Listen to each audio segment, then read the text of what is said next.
사랑하는 구동아시아사 친구들 반갑습니다. 오늘 우리는 교과서 181쪽 북한과 베트남의 경제, 그리고 182쪽 동아시아 경제 성장의 빛과 그림자, 또 183쪽 동아시아 교육의 변화와 과제 함께 하도록 하겠습니다. 자, 그래서 보시면 자료 6에 북한의 개방 지역과 밀접해지는 북중 관계, 북한의 개방 지역이 어디래요. 신의주 경제특구. 그래서 여기서는 좀 이제 북한이 외국에 이제 그 투자를 막 용이하게, 외국 기업의 투자를 용이하게 하려고 이제 개방했다는 거잖아요. 경제특별구역. 또 이거 낮은 선봉 자유경제무역지대. 여기 자유롭게 경제무역을 할 수 있다. 낮은 선봉. 자, 이런데 개방한 곳. 그래서 이거 앞에서 중국의 선정경제특구 이런 것처럼 이제 등소평 개혁개방 정책처럼 북한도 한다. 자, 그리고 이제 남북한 같이 하는 거. 근데 2016년 중단된 개성공업지구. 여기는 여러분 남한 기업이 개성공단에 입주해서 북한 노동자들이 뭐 일하고 하는 거. 북한 노동자들이 한테 엄청 인기 많은 게 초코파이였다고 막 이런 거 한때 많이 뉴스에 나오고 했는데 남북 관계가 경색되면서 2016년 중단됐다. 그래서 개성공업 지구에 입주했던 기업들 다 그거 남한으로 돌아왔죠. 자, 그리고 2008년에 중단된 금강산 관광특구. 그래서 여기 2008년에 뭐 군사지역에 들어갔다고 우리나라 여성 관광객이 사살당하는 사건이 있었거든요. 그러면서 또 사이가 안 좋아지면서 이도 중단됐어요. 금강산 관광이 엄청 우리나라 사람들에게 인기가 많았잖아요. 북한 가는 거. 자, 그리고 또 이제 신압록강 대교 건설. 그래서 여러 압록강이 오리 녹색강 지푸른강이라고 했잖아요. 여기에 이제 교류가 용이하도록 이제 큰 다리를 건설했다. 신의주랑 중국 단둥 사이에. 그래서 이제 밀접해지는 북중 관계. 또 지금 나진항을 중국에 70년 이제 사용할 수 있는 권한을 부여했다. 여러분, 중국이 여기가 연해주가 러시아랑 붙어 있잖아요. 러시아 땅이잖아요. 러시아한테 넘겼죠. 중국이. 옛날 청나라가. 그래서 동해로 나갈 수 있는 항구가 없잖아요. 근데 이 나진항을 통해서 중국이 동해로 나갈 수 있죠. 특히 요새 여러분 북극항로가 요새 되게 북극항로가 새로운 항로로 이제 우리가 북극항로 개척에 나서야 된다 하는 말 들어보셨어요? 이게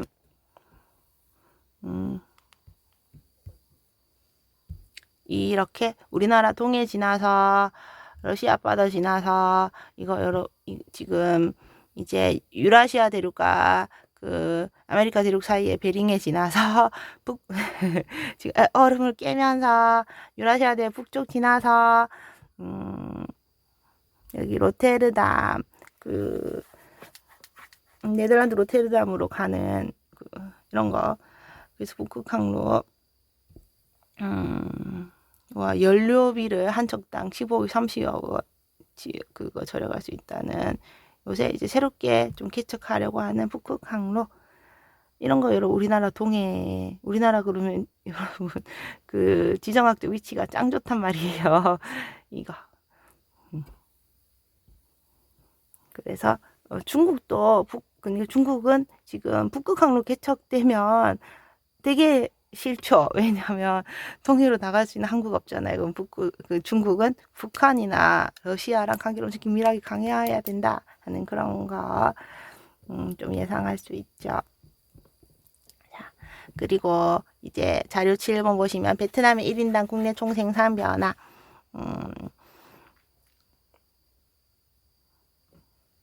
이거 1986년 도이머이. 여러분, 베트남이 시험에 가장 많이 나오는 부분입니다. 여기가. 그래서 현재 베트남이 어떻게 만들어졌나. 여러분, 베트남이나 중국이나 사회주의 국가지만은 누구보다 돈이 잘 통하는 빈부격차가 큰 나라, 자본주의 국가보다 더 자본이 잘 통하는 나라잖아요. 그래서 그런 모습 어떻게 만들어졌나? 1986년 도이머이 정책. 도이머이는 여러분, 도이가 개방하다, 머이가 새롭다라는 뜻이라고 했죠. 그래서 이 정책을 통해서 사회주의 계획경제로부터 국가 관리하에 시장경제체제로 경제 운영 방식 변화, 대개방과 외국 자본 유치 적극적으로 추진. 그래서 현재 이렇게 그 젊은 성장 국가로 베트남이 요새 막 무섭게 성장하고 있잖아요. 베트남을 왜 젊다고 하냐면 여러분 평균 연령이 32세 정도래요. 우리나라가 45세, 일본은 49세 이렇거든요. 그러니까 되게 젊은 층이 많이 포진하고 있어서 앞으로 진짜 성장 가능성이 더 높다라고 그렇게 평가받는 나라예요. 일할 수 있는 인구가 많으니까. 자, 그러면 이제 본문 하도록 하겠습니다. 자, 북한과 베트남의 개혁 개방을 위한 노력은 어떻게 진행되고 있을까요? 북한과 베트남. 근데 북한은 1950년대, 북한도 뭐 했을 것 같아요? 중국이랑 똑같이 여러분 사회주의 계획경제 처음엔 시작했겠지요. 자, 시작했는데 이게 잘 안 먹힌다 해서 뭐 개혁개방으로 갔을 거 아니에요. 뻔할 뻔짜죠. 자, 보도록 하겠습니다. 북한은 1950년대에 자, 우리 정통 사회주의 국가가 되자, 찐 사회주의 국가가 되자 해서 중국의 인민공사처럼 북한은 1950년대에 뭐를 부정하고 사유제를 부정하고 협동농장과 국영기업을 중심으로 하는 사회주의 경제체제를 건설하였다. 북한도 이제 정통 사회주의 국가가 되자 해서 이제 6.25 전쟁 이후에 사유재산을 제도를 부정하고 협동농장, 이게 중국 인민공사 같은 거 협동농장과 나라에서 운영하는 국영기업을 중심으로 하는 사회주의 경제체제를 건설했습니다. 그래서 농업 집단화 정책, 또 중공업 중심의 정책, 여기 천리마 운동 시행했다. 이거 뭐 동무여 천리마를 탔는가 하는 거 보여드릴게요. 이거 천리마 운동, 북한의 대중동원 운동이자 사회운동의 하나이다. 우리 정신력을 무장해서 생산을 증대하고 빨리빨리 만들어보자. 노동자들에 대한 독려와 경쟁을 통해 생산량 증대와 속도전을 깨하고자 했다. 동무는 천리마를 탔는가? 보수주의, 소극성 불사르라 하면서 이거 한 거. 근데 여러분 다 이런 거 근데 할 때는요 돈이랑 기술도 필요하잖아요. 근데 인민의 노력으로만은 될 수가 없죠. 그래서 잘 안 됐다. 자, 그러나 1970 천리마가 여러분 하루에 천리를 달리는 명마잖아요. 탄 것처럼 우리 인민의 노력으로 경제 발전을 막 팍팍팍 해내자 하는 그런 운동이에요. 자, 잘 안 됐다. 그러나 1970년대부터 이제 경직된 체제, 소련의 원조 중단, 막대한 군사비 지출 등으로 경제가 급격히 침체됐다. 여러분 70년대부터 이게 지금 이제 소련이랑 중소 분쟁이 일어나잖아요. 그래서 후르시초프가 뭐 스탈린 비판하니까 이제 모태동 갈끈하고 그러면서 중국과 소련 사이가 더러워지고 국경 분쟁도 일어나고 하면서 이제 북한 입장에서는 중국이나 소련이 엄마 아빠 같은 존재죠. 엄마 아빠가 막 싸우고 사이가 더러워지니까 자식인 북한은 이제 독자적인 길, 우리는 그러면 주체 사상입니다 하면서 독자적인 길을 걷게 됐거든요. 그래서 같은 이제 사회주의 우방의 소련의 원조가 끊어지고, 그리고 이제 자본주의 국가들끼리는 이제 경제 교류가 활성화되고 잘 사는데 이제 사회주의 국가의 체제가 경직돼서 이게 안 돌아간다. 또 이제 중국과 러시아랑도 사이가 안 좋아지니까 군사비도 많이 들죠. 국경을 지키기 위한 막대한 군사비 지출, 계속 이제 자유주의 진영에 이제 저항한다고 핵 개발한다면서 막 군사비 많이 쓰고 있잖아요. 이런 걸로 경제가 급격히 침체했다.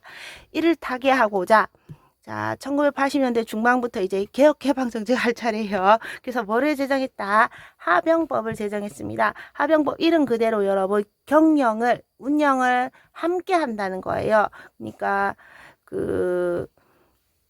이제 서양의 자본주의 자본주의 기업이랑 운영을 함께 하겠다. 기업 운영을 함께 하겠다. 하병법을 제정합니다. 그리고 경제 특구를 지정하는 등 외국 자본을 유치하고자 노력했습니다. 그래서 외국 기업 유치가 뭐다? 1986년에 하병법 제정, 그리고 또 아까 나진 선봉 자유경제무역지대 신의주 경제특구 같은 경제특구를 지정하는 거, 그러면서 애국 자본을 유치하고자 노력했습니다. 자, 그렇지만 요새 여러분 우리가 북한 어떻게 사는지 알죠?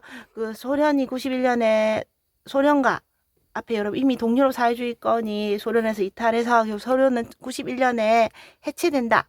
또 과도한 군사비 지출로 성과를 거두지 못하고 있다. 북한은 자기들끼리만 주체 사상이다 하는 특수한 사상, 그리고 여러분 김씨 3대 지금 왕조잖아요. 그러면서 이제 군사력으로 체제 유지를 하려고 하고, 이제 대외 위협 막 미국, 남한, 일본 등 우리나라 이제 막 계속 긴장하고 있잖아요. 그래서 군사력 억지력이 중요하다면서 과도한 군사비 지출, 여러분 북한의 군대가 남자뿐만 여자도 간다고 그렇게 알려져 있거든요. 남자는 뭐 10년, 여자는 뭐 8년 이렇게 봉부해야 된다. 그러니까 여러분 이 군대 유지하는 비용도 엄청나죠. 자, 그럼 북한이 요새 이제 어떻게 좀 달라졌나? 자, 2000년대 들어서 북한은 남한과의 경제 교류를 확대해서 우리 남한의 기업들이 개성공단에 많이 진출했죠. 북한 노동자를 이용해서 물건 만드는 거, 개성공업지구 사업, 그리고 또 금강산 개발 같은 사업을 추진했다. 자, 그러나 이거 여러분 개성공업지구 또 중단, 금강산 관광특구도 중단 지금 되고 있지 않습니다. 자, 그러나 이제 3대 북한 권력 세습과 북핵 문제 등으로 적극적인 기업 개방을 추진하지 못했습니다. 그래서 북한은요, 자기 이제 나라 북한의 존립을 위해서 이제 핵으로 막 위협하는 식으로 핵 개발을 하겠다, 핵을 날리는 미사일 개발한다, 뭐 이런 걸로 이제 북한이 계속 이제 북한을 보존하려고 하고 있잖아요. 그래서 얼마 전에 뉴스에 유엔에 나와서도 북한 관리가 막 떨리는 목소리로 우리는 북핵을 절대 포기하지 않겠다 하고 막 말했거든요. 그 영상 조금 보여드릴게요. 우리에게 비핵화를 하라는 것은 곧 주권을 포기하고 생존권을 포기하며 헌법을 오기라는 것이나 마찬가지입니다. 우리는 국법을 철저히 수호할 것입니다. 우리는 우리 국법이고 국책이며 주권이고 생존권인 핵을 절대로 내려놓지 않을 것이며 그 어떤 경우에도 이 입장을 철회하지 않을 것입니다.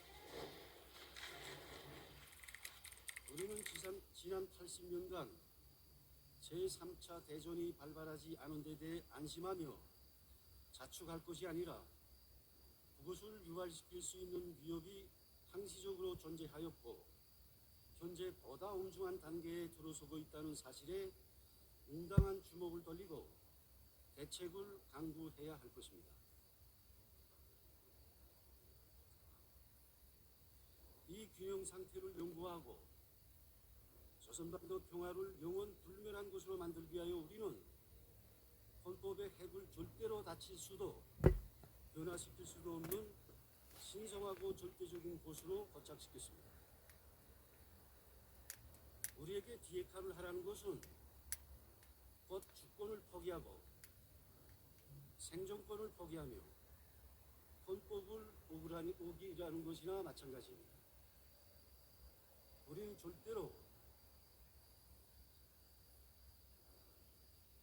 조선민주주의민주공화국 국무위원장 김정은 동지께서는 지난 21일 최고인회 제14기 제13차 회의에서 우리 당과 정부는 조선민주주의민주공화국 헌법과 핵무기 보유를 연구한 핵무력 정책에 관한 기본법을 변함없이 한치의 두 팀도 없이 굳건히 수행해 나갈 것이며 우리 국가의 최고 리익을 철저히 담보해 나갈 것이라고 명백히 천명하셨습니다. 우리 국무위원장 동지 시정 방침은 우리 국법이며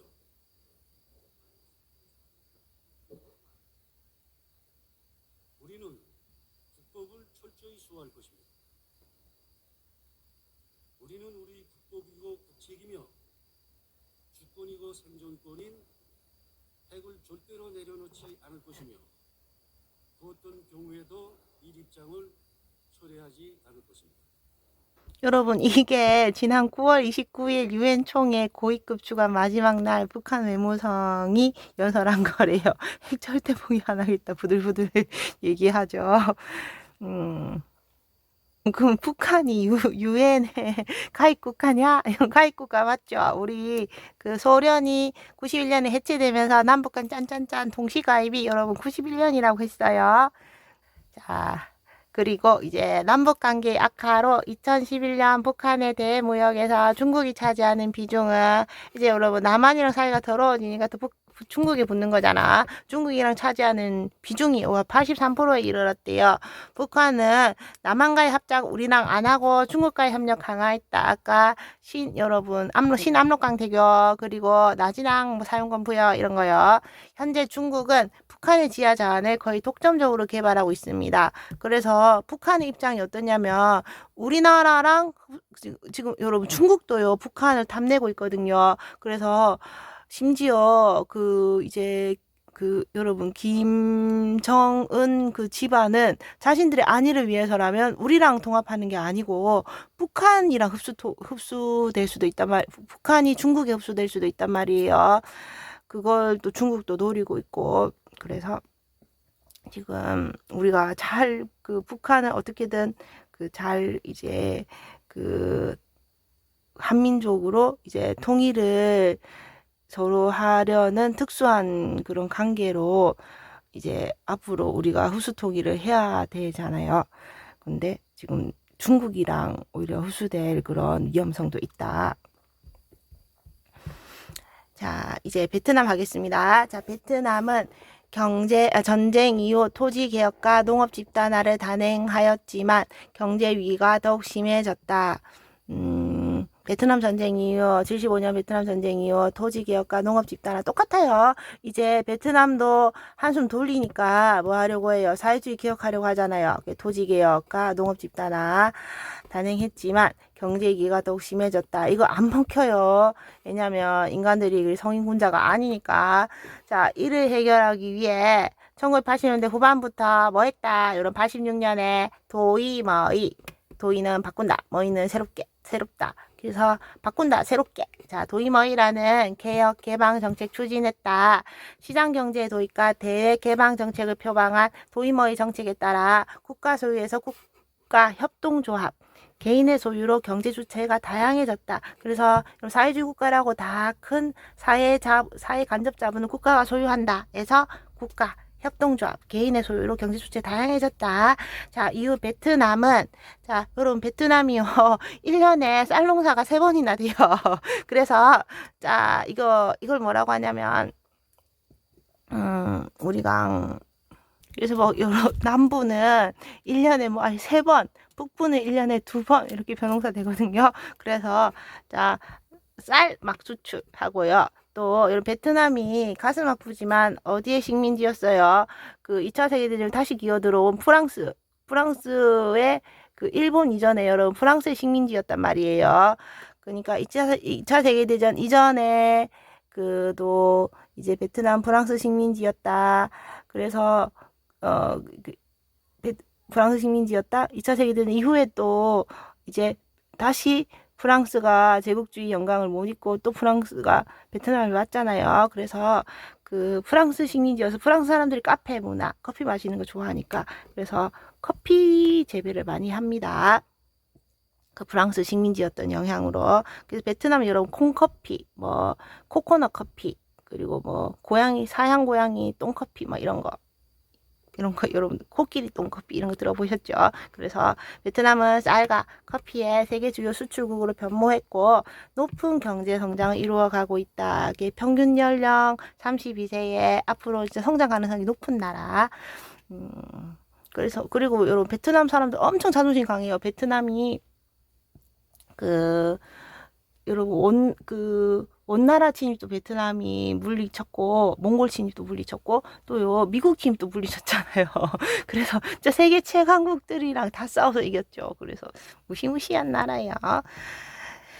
자, 지금 보면 이런 거 했대. 베트남이 지금 개인 농가에 농지되어 농업세 경관과 같은 정책으로 농업 부분 개혁을 주도해서 그 결과 세계 3대 쌀 수출국으로 성장했다. 그래서 원래 쌀이요, 쌀을 재배하기 적합한 기후 조건에다가 이런 이제 여러분 자본주의 개혁 개방 정책 그러니까를 이렇게 실시하면서 세계 3대 쌀 수출국으로 베트남이 성장했다. 그래서 이런 거 보면 여러분 지금 비약적인 경제발전 이루어갈 수 있는 공통된 까닭은 다 뭐예요? 여러분 사회주의 국가 정책을 좀 펼쳤다가 안 됐잖아. 그래서 중국은 인민공사 그리고 북한도 뭐예요? 북한도 천리마 운동 뭐 이런 거 또 베트남도 지금 이제 토지개혁과 농업 집단화 이런 거 했지만 안 돼서 자본주의 시장 경제 체제, 중국 개혁 개방 정책, 북한은 하병법 경제 특구, 또 베트남은 도이머이 정책 이런 거 하면서 다양한 대개방 정책을 펼쳐서 이제 특히 중국이랑 베트남은 엄청난 효과를 보고 있다. 남한과 북한 사이에 추진된 경제협력 교류 이 중단된 배경 다 중단됐죠. 금강산 관광특구 중단, 개성공업지구 중단, 북핵 문제 불거지고 남북의 군사적 긴장과 정치적 갈등이 높아지면서 남한과 북한 사이에 추진된 경제 교류와 협력이 중단되었다. 그래서 특히 여러분 앞에 윤석열 때는 막 오물풍선 막 이런 거 북한이 우리한테 날리고 했잖아요. 근데 윤석열이 계엄령 하니까 북한이 오물풍선도 안 날리고 가만히 아무 짓도 안 하고 가만히 있는 거는 그런 모습. 왜냐면 어떻게 도발하면 제가 무슨 일 할지 모른다. 이제 긴장감이 높아지니까. 자, 이제 그럼 교과서 182쪽, 자, 동아시아 경제에 과제하겠습니다. 동아시아 경제 성장의 빛과 그림자. 자, 세계 경제에서 자료 1 볼게요. 동아시아 지역이 차지하는 비중. 자, 이거 여러분 전 세계 대비 동아시아가 우리 한중 1위요. 인구가 21% 그리고 경제 규모 국내 총생산도 21% 정도 된다고 해요. 근데 보면 중국이 인구 13억 거의 14억 가까이 되네요. 근데 세계 2위의 세계 2위의 국내 총생산 세계에서 두 번째로 생산량이 많다. 첫 번째 미국. 근데 우리나라는 세계 11위의 생산량, 국내 총생산. 우리는 5천만. 한국 우리 남한만 이렇게 남한만. 자, 일본이요, 여러분 세계 3위야. 세계 2, 3위 다 우리 옆에 다 있죠. 지금 세계 3위의 국내 총생산. 인구가 1억 2,756만. 와, 인구가 여러분 지금 우리나라 거의 2배, 남한의 2배, 3배 되잖아요. 그래서 일본에 막 좀 성공하면 일본 진출, 막 중국 진출하려는 게 여러분 이해가 되죠. 연예인들이 여기 벌어들이는 돈의 규모가 다르잖아요. 경제 규모가 크니까. 중국의 도농 간 소득 격차. 지금 여러분 지금 중국이요 빈부격차가 아주 큽니다. 그래서 심합니다. 도시와 농촌 간 소득 격차가 원래도 봐봐. 여러분 78년에도 지금 보니까 농촌의 소득이 133 이게 단위가 뭐냐 위안인데 지금 도시는 343. 둘 다 못 살지만 어쨌든 여러분 지금 농촌의 소득이 도시의 3분의 1 토막이잖아요. 근데 그 차이가 계속 그대로. 4, 24. 이건 거의 4배가 넘었네. 그죠? 이렇게. 그러니까 지금 농촌 사람들의 희생으로 중국이 굴러가고 있구나라는 걸 어렴풋이 느낄 수가 있죠. 자, 보겠습니다. 자, 일본, 한국, 중국은 20년 정도 시차를 두고 차례로 올림픽을 개최했다. 아시아에서 올림픽을 개최한 나라는 아직 이 세 나라밖에 없다. 올림픽 개최는 경제 기반이 마련되어 있어야 가능하다. 이거 앞에 여러분 영상에서 제가 말을 잘못했는데 고칠게요. 미안. 이거 서울올림픽이 1988년이잖아요. 우리나라보다 뭐 지금 24년 앞에 도쿄올림픽 있었죠. 도쿄올림픽 했고 그 다음에 여러분 우리 딱 20년 뒤에 베이징올림픽 2008년 여러분 도쿄올림픽은요. 그 도쿄 2020 해서 2020년에 도쿄올림픽 있었는데 실제로 개최가요 2021년에 됐거든요. 다시 한번 더 이거 제가 앞에 영상에서 뭐 여러분 중국이 2번 했다는 식으로 말을 잘못했어요. 정말 미안합니다. 그게 아니고 자 도쿄올림픽을 일본이 먼저 1964년에 도쿄올림픽 그 다음에 여러분 24년 뒤에 우리나라 서울올림픽 1988년 딱 20년 뒤에 중국 수도 베이징에서 올림픽 2008년 그리고 다시 또 도쿄에서 도쿄 2020 올림픽이 있었는데 2021년에 열렸다. 왜냐하면 여러분 우리 2020년에 한창 코로나 콜록콜록 할 때잖아요. 코로나 때문에 1년 뒤에 열리게 됩니다. 2021년에 열렸지만은 여러분 도쿄 2020 올림픽이었다는 거. 그래서 여러분 2020 올림픽이지만은 2021에 열린 유일한 그런 사례. 그래서 여러분 이렇게 도쿄올림픽 이거 그 당시에는 시끌시끌 했는데 제가 이거를 또 세월이 지나니까 까먹었어요. 그래서 이렇게 여러분 그 일본이 세계 2위의 세계 3위의 경제 대국이니까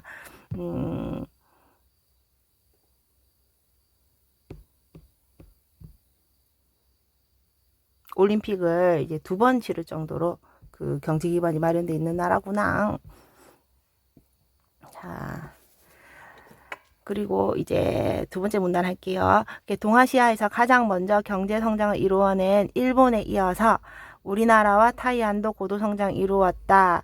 이들의 성장은 사회주의 경제 체제 속에서 어려움을 겪고 있던 동아시아 사회주의 국가의 자극제가 됐다. 그래서 중국과 베트남도 적극적인 개혁 개방 정책을 추진해서 빠른 경제 성장을 이루어내고 있다. 그 결과 아시아가 세계 경제에 차지하는 비중은 20세기 후반, 1900년대 후반 이후 급속하게 증가했고 그 한중일이 세계 경제에 차지하는 비중만 해도 20%가 넘는다.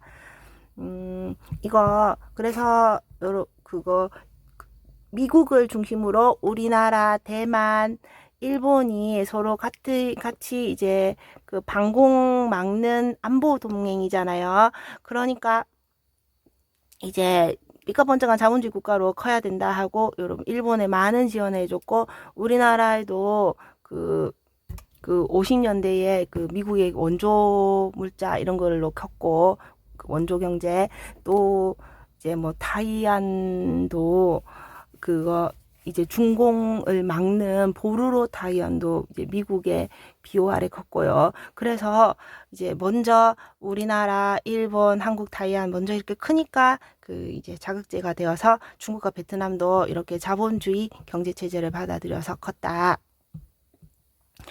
자, 눈부신 경제 성장을 이룬 동아시아 국가의 과제는 무엇일까요?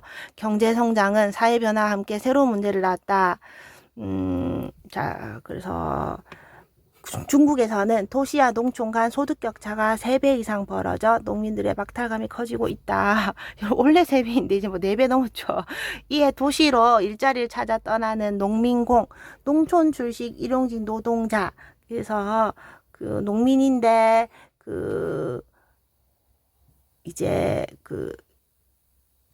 도시에서 일자리를 찾고 주로 여러분 이제 공사 일을 하는 사람들 이게 크게 늘고 있는 상황이다. 경제 면에서도 빈부격차가 심해지면서 양극화가 사회 문제로 대두하였다. 그래서 막 중국에 막 졸부 이런 사람들 진짜 플렉스하는 거 보면 기야말 노릇으로 이제 막 돈을 쓰잖아요. 이 부분 영상 보여드릴게요. 중국 서부 내륙에 위치한 칭하이섬.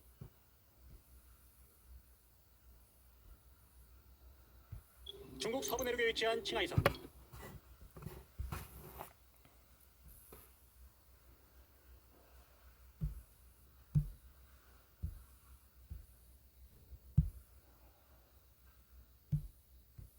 신흥에서 차로 1시간 거리의 농촌 마을입니다. 20여 가구가 모여 사는 작은 마을 안은 인적이 뜸합니다. 농업과 목축업을 생계로 살아가고 있는데 젊은이들은 거의 도시로 떠났고 마을에는 노인과 어린이들만 남았습니다. 怎么人这么少啊？这个村子里，年轻人都打工了呗？他们一般都去哪儿打工啊？这不知道到处都有，哪个地方都有。对，这些小孩子一般跟谁住在一起啊？在家里老汉，靠一点庄稼没收入呗，庄稼变不了钱呗，很多年轻人都去打工了呗，哪有不去哪儿的，也不一定远近呗，有的去广州的还有，去深圳的还有。 젊은 사람들이 일자리를 찾아 떠나버린 농촌은 점차 경쟁력을 잃어가고 있고 이는 도농격차라는 사회적 문제를 낳고 있습니다. 농민공은 도시로 떠난 농촌 출신의 노동자를 일컫는 말입니다. 후난성의 시골 읍내도 젊은 농민공들이 떠나자 썰렁하기는 마찬가지입니다. 여기도 거리에는 노인과 어린이들만 주로 보입니다. 소비력이 있는 젊은이들이 도시로 떠나자 상권은 활기를 잃고 문 닫은 가게들이 많아졌습니다. 年轻人都走了，都是老人家、小孩子在家里了啊。消费一点大没得，这么说都做不好做。 도시로 간 농민공들은 어떤 상황일까? 인구 600만 명의 윈난성 성도 쿤밍시. 매일 아침마다 열리는 즉석 인력시장은 구직자들로 북적입니다. 도시 출신도 일부 있지만 대부분은 농촌에서 일자리를 찾아 올라온 사람들입니다. 최근 중국 경제가 침체 국면에 들어서자 더욱 사람이 많아졌습니다. 今年更多嘛，失业的人多嘛，工作平均工资多少钱啊？差不多就是3、4千块钱嘛。 어렵게 일을 구해도 농민공이 도시에서 정착하기는 쉽지 않습니다. 중국의 불합리한 후커우, 즉 호적 제도로 인해 농촌 호적을 가진 농민공은 도시 출신에 비해 자녀 교육, 주택 구입, 복지 혜택 등에서 차별을 받습니다. 그래도 생존을 위해 일자리를 찾아야 하는 상황. 一般到下午5点钟了，最近工作好找吗？为啥呀？现在没空着岗位。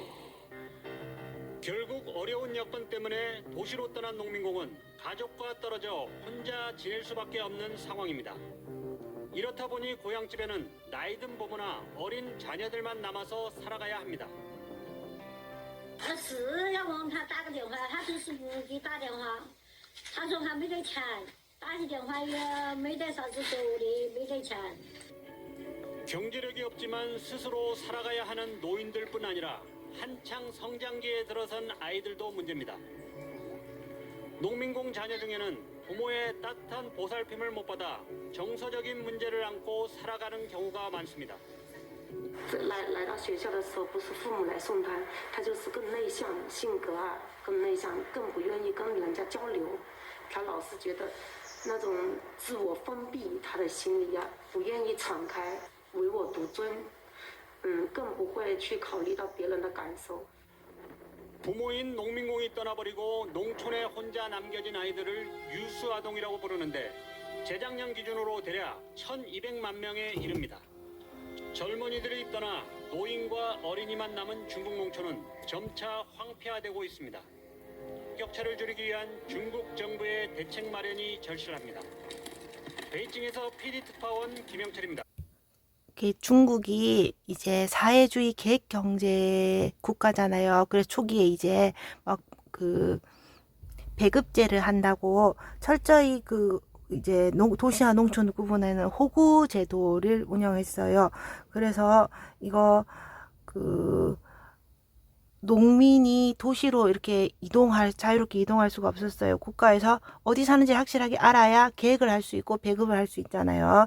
그러면서 그런데 이게 이후에 뭐 어떻게 돼요? 선부로 먼저 부자가 되는 지역부터 부자가 되자 이제 그 혜택을 이제 이후에 그 부자가 되지 않는 지역까지 그 혜택이 가도록 하자 하는 그 덩샤오핑의 선부론으로 이제 개혁 개방한 그 해안지대 그리고 도시 이런 데가 막 크니까 그 농촌과 그 도시의 임금 격차가 막 벌어지니까 농촌 사람들이 도시에 이제 일하러 가잖아요. 주로 이제 도시가 개발되면서 그거 공사 일을 많이 합니다. 많이 하는데 그 호적은 여전히 농촌 호적이에요. 그 농촌 호적으로 도시에서 일하니까 도시에서는 아예 없는 사람, 불법 체류자 하신 분이 되잖아요. 거기서 뭐 학교를 다닐 수도 없고 병원을 이용할 수도 없고, 그래서 도시에서 일하는지를 나라도 모르는 그런 유령 같은 존재. 그러니까 이제 불평등한 대우, 뭐 낮은 임금 이런 것도 감수할 수밖에 없죠. 왜냐면 불법 체류자 신세니까. 그런데 이걸요, 중국 정부도 알고 있어요. 농민공들의 이런 딱한 처지를 알지만 지금 농민공들의 그 저임금 구조 덕분에 중국 제품의 가격 경쟁력이 높아지고, 중국에서 막 여러분 세계의 공장이자 중국이 막 테무, 알리 이런 거 다 만들잖아요. 그렇게 어떻게 이거를 이 가격에 만드느냐? 중국 농민공들이 만드는 거래요. 그래서 이 농민공들은 아까 도시에서 벌어서 농촌 가족에게 이제 돈을 보내서 그 농촌 경제의 주요 자금원도 되고요. 그래서 농민공이 없으면 중국이 현재 경제 기적도 없었다. 그래서 중국 산업화의 실질적 주체인데, 이 농민공 문제를 해결하면 지금요, 이 저임금 구조가 안 나오기 때문에 중국 정부는 이 불평등한 구조를 딱히 해결할 생각이 없다는 그런 비극적인 그런 내용입니다. 그래서 경제 면에서도 빈부격차가 심해지면서 양극화가 사회 문제로 대두했다. 그래서 오히려 사회주의 국가지만은 우리보다 더 그 빈부격차가 큰 나라, 이제 막 엄청난 빈부격차의 나라, 중국. 자, 일본은 이제 거품 경제 붕괴 이후 각종 경기 부양책에 막대한 재정을 투입했다. 일본이 지금 잃어버린 20년, 잃어버린 30년 됐죠. 왜냐면 앞에서 기억나죠? 1985년 그 미국 뉴욕 프라자 호텔에 이제 물려갔다가 이제 달러화 가치를 낮추고 이제 일본 엔화 가치를 높이는 그런 합의를 봤잖아요. 이거 미국의 무역 적자를 하려고요. 그래서 일본이 이때 엔고 현상 때문에 물건이 잘 안 팔리니까 은행이 금리를 낮춰서 시장에 돈을 풀라고 했죠. 근데 그 돈이 어디로 갔다? 이제 그 내수 경제 회복 이런 데 가지 않고 그 돈이 부동산 투기, 주식 투기 이런 데 가서 부동산과 주식 가격만 계속 가지고 있는 사람들 부자가 되는 식으로 거품 경제가 끼었는데, 이제 부동산 가격이 이제 어느 날 폭락하니까 어떻게 됐다. 이제 경제 침체. 1990년대부터 잃어버린 20년, 현재 잃어버린 30년 가고 있다. 그리고 또 인구 고령화에 따른 복지 예산 증가로 국가 채무가 급격히 늘어나고 있다. 일본이 세계에서 알아주는 장수 국가잖아요. 근데 일본은 이미 노인이 젊은이보다 훨씬 많은 그런 사회입니다. 그래서 만 65세 이상 인구가 전체의 20% 넘고 하면 초고령 사회라고 하거든요. 일본은 이미 2007년에 초고령 사회에 진입했어요.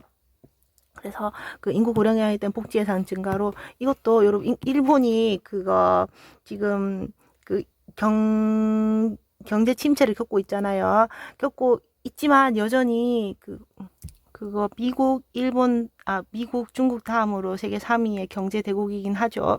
자, 그리고 그 밖에 비정규직 문제, 그리고 프리터족이라고 알바로 연명하는 계층, 워킹푸어 계층, 일하지만은 여전히 가난한 빈곤층, 고용 불안 등 다양한 사회 문제가 나타나고 있다. 자, 그리고 우리나라 역시 소득 양극화, 고용 불안, 청년 실업 등의 문제를 안고 있다. 또한 출산율 저하로 인구 노령화가 급속히 진행돼서 경제 활동 인구가 감소하고 있다. 이러한 문제들로부터 비롯한 성장률 하락 역시 해결해야 할 과제다. 특히 여러분 출산율 저하, 이거 합계 출산율이라고 해서 이거 여성 한 명이 이제 평생 동안 낳는 자녀의 수가 합계 출산율인데 우리나라 여러분 0.7명 이렇잖아요. 이게요, 남자 여자가 합쳐져서 여자가 낳는 거라서 2.1명이 돼야만 인구 유지가 된대요. 예, 택도 없죠. 그래서 출산율 저하. 근데 여러분은 황금 돼지띠라서 많이 나와서 좀 여러분만 좀 인구가 많죠. 자, 그러면 이제 넘어가서 자, 동아시아 교육의 변화와 과제 볼게요. 자, 삼국의 상호 교역. 보니까 여러분 중국은 중국이니까 자기가 자기랑 교육할 수 없으니까 중국의 자, 아유 이게 왜 이러냐?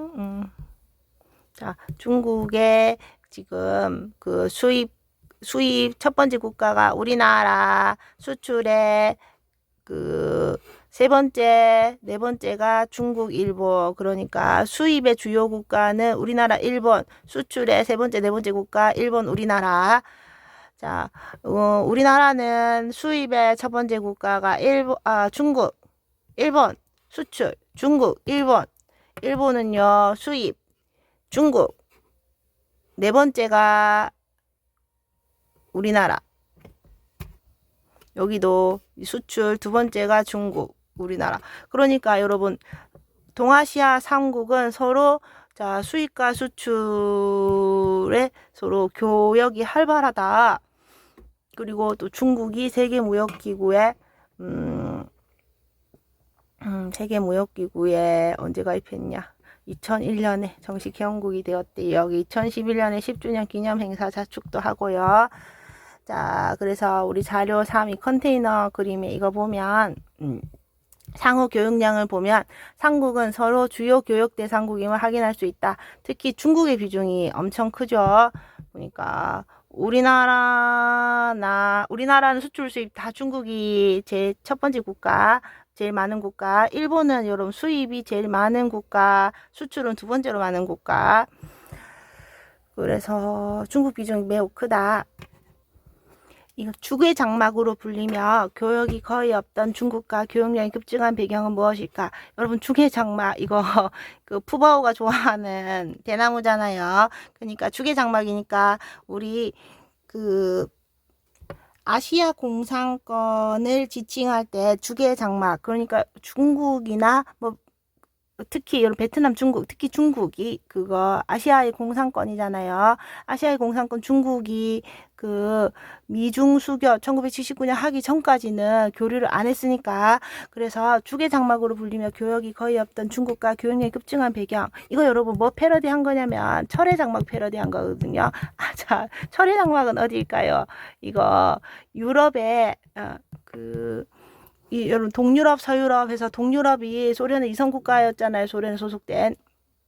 그래서 그 동유럽과 서유럽 간에 교류가 없던 이제 냉전 체제 때 이제 그거 철의 장막이라고 뭐 처칠이 그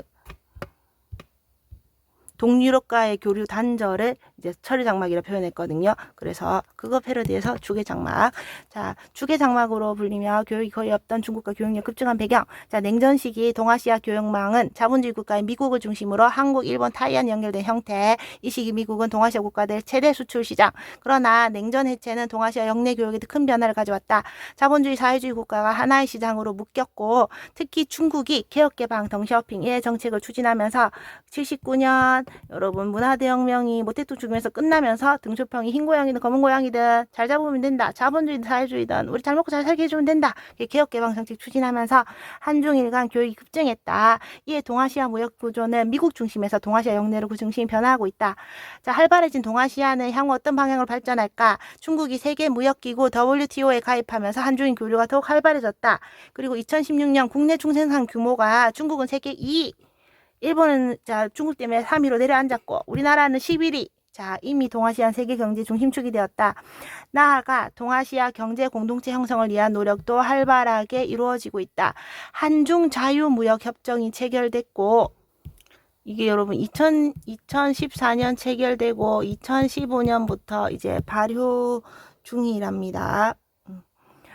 그리고 한일 자유무역 협정 이건 논의 중이다. 그래서 체결 안 됐다. 그리고 또 영내 포괄적 경제 동반자 협정. 이거 영내 포괄적 경제 동반자 협정은요, 지금 현재 2020년에 체결됐고, 그리고 2022년부터 발효 중이랍니다. 이게 중국 주도로 동남아시아 국가연합, 아세안 10개 국가, 한중일 3개국, 호주, 인도, 뉴질랜드, 인도 10개국 등 총 16개국이 관세 장벽 철폐를 목표로 하는 일종의 자유무역 협정입니다. 그러니까 여러분, 우리나라랑 뭐 칠레, 우리나라랑 미국, 우리나라 중국 같이 여러분 이제 양국 간 맺는 게 아니라 여러 지금 16개국이 이렇게 자유무역 협정을 맺은 건데, 그러니까 우리 좀 지금 보시면 동남아시아, 그리고 호주, 인도, 뉴질랜드 뭐 이런 거, 우리나라, 중국, 일본, 총 인구 약 30억 명박, 약 20조 달러 규모의 거대 경제 공동체를 형성하게 될 영내 포괄적 경제 동반자 협정은 이제 발효됐어요. 2022년부터 인구 및 지역 범위, 최다 참여국 등을 가진 다자간 자유무역 협정, 다자간 자유무역 협정으로 영내 포괄적 경제 동반자 협정도 이제 맺었답니다. 자, 그러나 동아시아 국가 간 무역 수지 및 불균형 해소, 환경 및 인적 자원의 협력 강화, 역사 및 영토 갈등 극복, 평화 증진을 위한 노력 등이 선행되지 않으면 경제 공동체가 참 실현되기 어려울 거다. 이거 여러분, 유럽의 경제 공동체로 교과서 여기 여러분 200쪽에 보시면 이런 거, 영내 포괄적 경제 동반자 협정, 우리가 현재 2022년에 발효된 거. 근데 앞에 이미 그거 여러분 그 브렉시트라고 영국이 탈퇴했던 거 있잖아요. 유럽연합도 유럽의 경제 공동체거든요. 그래서 유럽연합의 형성 과정이 이렇게 여러분 지난했다는 겁니다. 오래오래 끌었다. 여러 그 공동체만 만들려고 많이 노력했다가 이렇게 했다. 그래서 유럽연합은 유럽 국가들 사이에서 맺은 관세 동맹 시작으로 전체 경제적 통합과 정치적 협력을 나아가는 유럽 공동체이다. 그래서 이런 거 이렇게 이제 유럽 연합 만들듯이 우리도 뭐 했다. 영내 포괄적 경제 동반자 협정 만들었다. 이게 여러분 교과서 200쪽에 있어요. 여기 주계 장막 설명도 나오죠. 철의 장막에 빗댄 표현, 중국이 공산국가가 아닌 나라에 펼친 폐쇄 정책.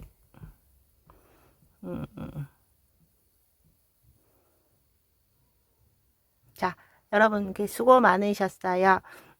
다음 시간엔 아이고 이제 더 정치 들어갑니다. 그래서 다음 시간에 일본, 한국, 타이완 정치 하도록 할게요. 예, 끝.